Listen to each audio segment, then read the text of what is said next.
कहानी सुजाता की है, जिसकी जिंदगी बहू बनते ही 360 डिग्री में घूम जाती है। कैसे? देखिए। सुजाता, मेरी ग्रीन टी कहाँ है? माँ जी यहीं रखी हुई है। मैंने आपको आवाज भी दी, लेकिन आप शायद फोन में बिजी थी, इसलिए सुना नहीं होगा। अरे रख कर कौन जाता है, हैं? इतनी तमीज तो तुम्हें होनी चाहिए कि हाथ में चाय पकड़ा दे। अच्छा छोड़, तुम्हारे पापा जी की कॉफी कहाँ है? माँ यहीं तो है, आपकी टी के साथ रख गई थी, ध्यान नहीं था शायद आपका। सुजाता को समझ में नहीं आ रहा था कि सब कुछ सामने है, फिर भी जानबूझकर उसे परेशान करने का क्या मतलब। खैर, बहू है तो ज्यादा बोल भी नहीं सकती। बहू, कॉफी ले जाओ बेटा, आज मेरे लिए चाय बना देना। हाँ, उसमें थोड़ा अदरक और तुलसी का पत्ता जरूर डाल देना। जी पापा, लेकिन आप तो हमेशा कॉफी। हाँ, तो नहीं पीनी कॉफी? कौन सा तू पूछ कर बनाती है? सुजाता अभी निकल ही रही थी, तभी शालिनी जी की दोबारा आवाज आ जाती है। आज डिनर पर तुम्हारे पापा जी के दोस्त आने वाले हैं अपने फैमिली के साथ, इसलिए तैयारी कर लेना। जी माँ जी। सुजाता किचन में जाती है। पति के ऑफिस जाने का टाइम हो रहा था। जल्दी जल्दी खाना बनाकर रखती है कि सुजाता, मेरा ब्रेकफास्ट रेडी है यार, देर हो रही है। हाँ जी, आप फटाफट नाश्ता कर लीजिए, मैं आपके कपड़े प्रेस कर देती हूँ। तभी सुजाता की ननद रोमा, जो अभी सोकर उठी थी, उबासी लेते हुए सोफे पर बैठती है। भाभी, मेरी चाय। हाँ रोमा, बस 1 मिनट, अभी लेकर आती हूँ। क्या भाभी, अभी तक आपने मेरे लिए चाय नहीं बनाई? आपको पता है ना सुबह मुझे चाय की कितनी तलब होती है। बस 2 मिनट रोमा, अभी लाती हूँ ना। ये क्या है रोमा, भाभी की मदद किया करना काम में, वो बेचारी कितना। अभी कोई कुछ कहता कि बहू रानी ही पति को समझा देती है। अरे कोई बात नहीं ना, आप जाइए, मैं घर देख रही हूँ ना। तभी सुबह की जॉगिंग से सुजाता का देवर वापस आता है कि वो उसके लिए नींबू पानी लेकर आती है। भाभी, आप तो वो सुपरमैन है, मेरे बोलने से पहले ही जो हाजिर हो जाती है। अरे तो भाभी भी तो तुम्हारी ही हूँ, रोमा मुंह बनाते हुए। हाँ भाई, लेकिन मुझे तो मांगना पड़ता है। लेकिन रोमा, सुबह की चाय ताज़ा पीनी चाहिए ना, मैं बनाकर रख देती और तुम जब उठती तो मुझे दोबारा गर्म करना पड़ता, जो सेहत के लिए सही नहीं होता, इसलिए।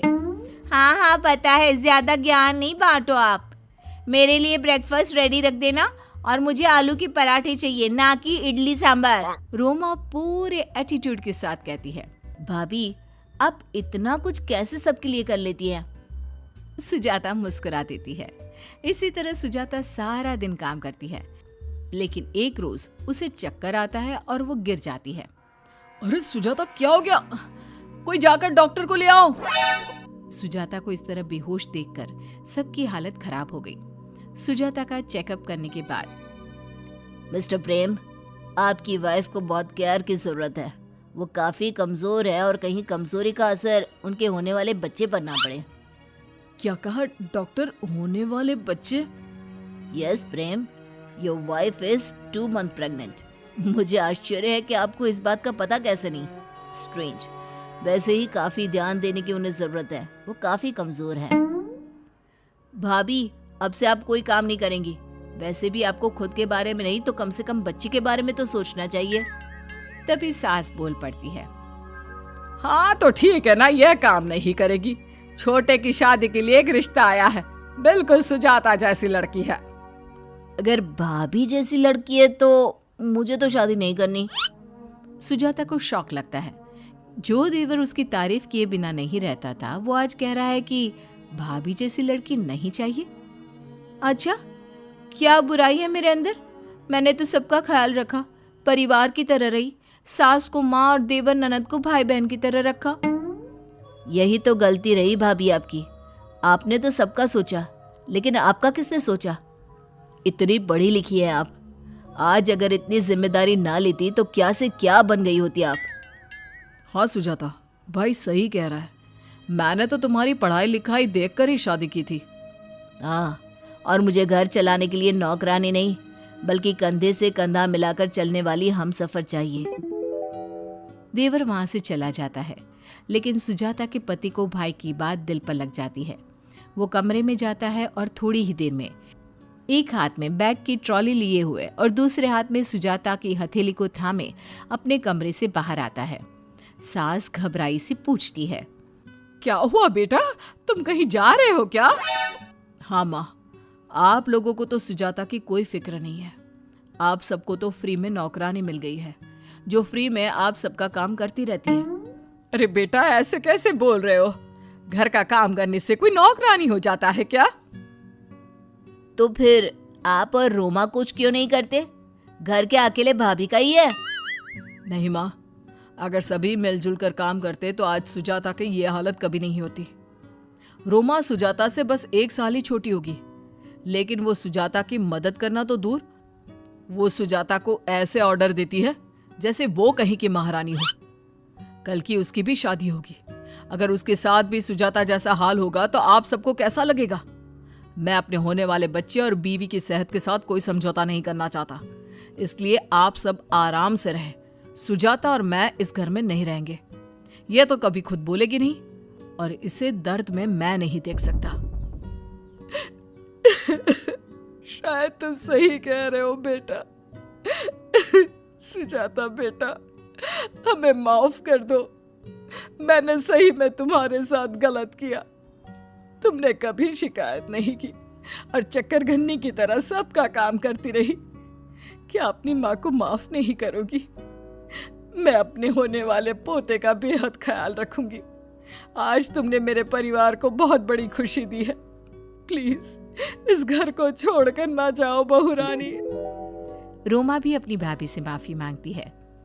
भाभी, मैं समझ रही हूँ, इतने नखरे तो मेरी माँ ने भी नहीं उठाए जितना आप उठाती हैं। भाभी, छोटी बहन समझकर माफ कर दो।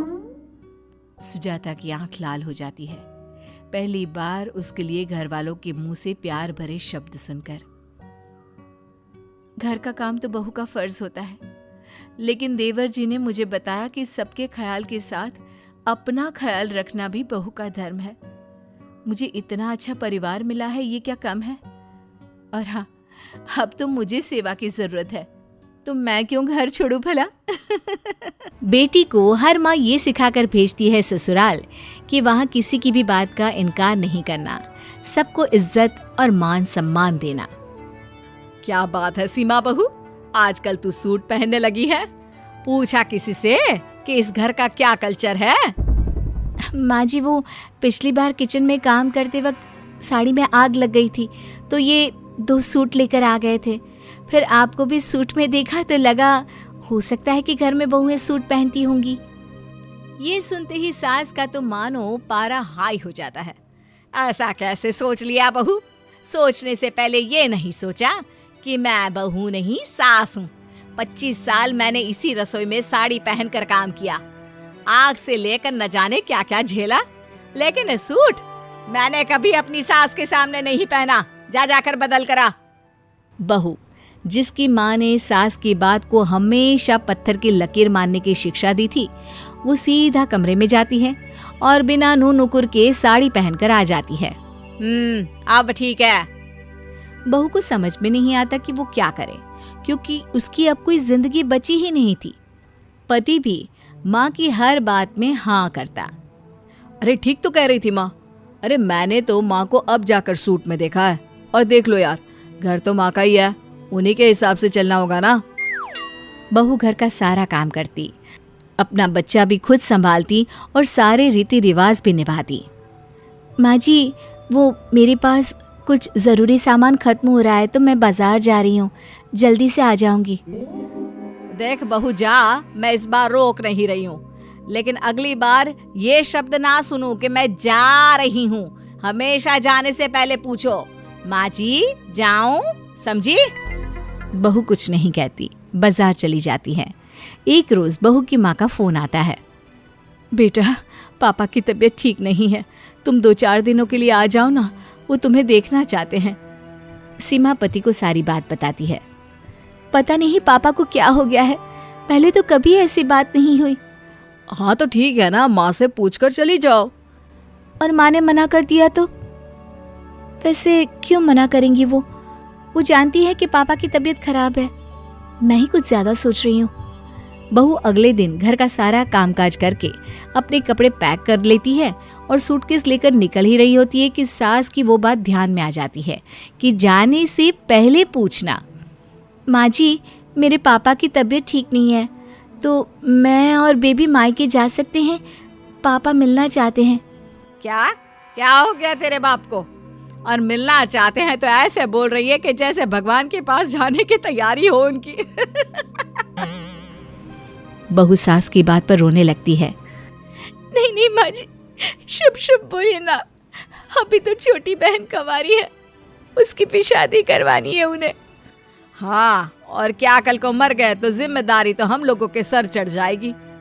और हाँ, तू चली जाएगी तो घर का काम काज खाना पीना कौन करेगा, ये सोचा?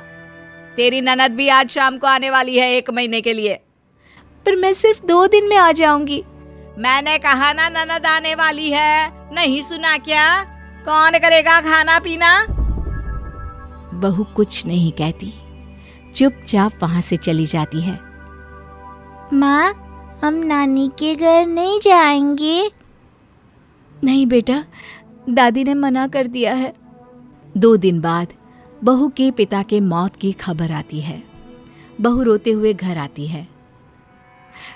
तेरे पापा तेरा नाम ले लेकर मर गए, एक बार तो आ जाती बेटा।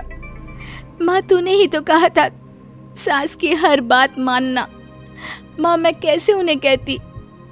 कहा तो उन्होंने मना कर दिया। माँ समझ जाती है कि अपने ही संस्कार अब भारी पड़ रहे हैं। बेटा, मुझे माफ कर दे, लेकिन आज मेरी बात कान खोल कर सुन। जहाँ तुझे लगे कि तेरे अधिकारों की, तेरी खुशी की कदर नहीं की जा रही है, वहाँ तू बोलना। अपने लिए और अपनों के लिए बोलना भी उतना ही जरूरी है।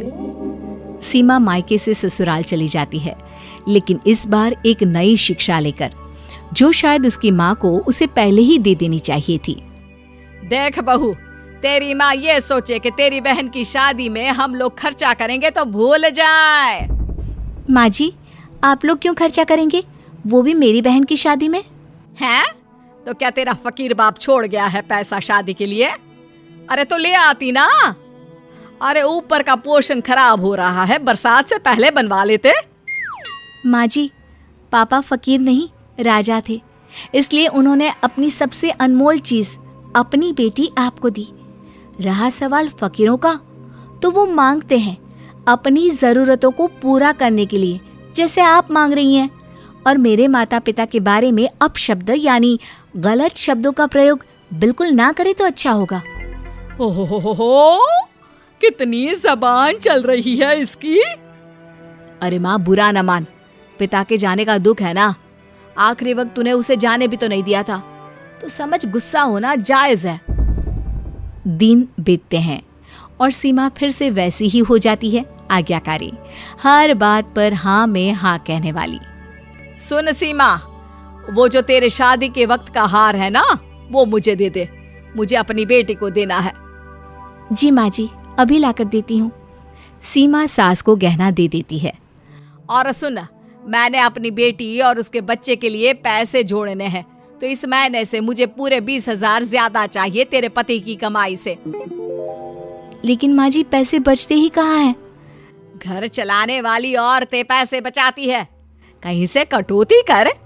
लेकिन मुझे 20,000 ज्यादा चाहिए तो चाहिए। मेरी बेटी की शादी हो गई है तो क्या हो गया? माना पैसे वाले घर में गई है, लेकिन मैं उसे हर महीने 20,000 दूंगी। माँ जी, बिल्कुल दीजिए, लेकिन मुझे घर का कोई ऐसा खर्चा नहीं दिख रहा जिसमें मैं कटौती कर सकूं। शाम को पति आता है। माँ उसे भी पैसे के लिए कहती है।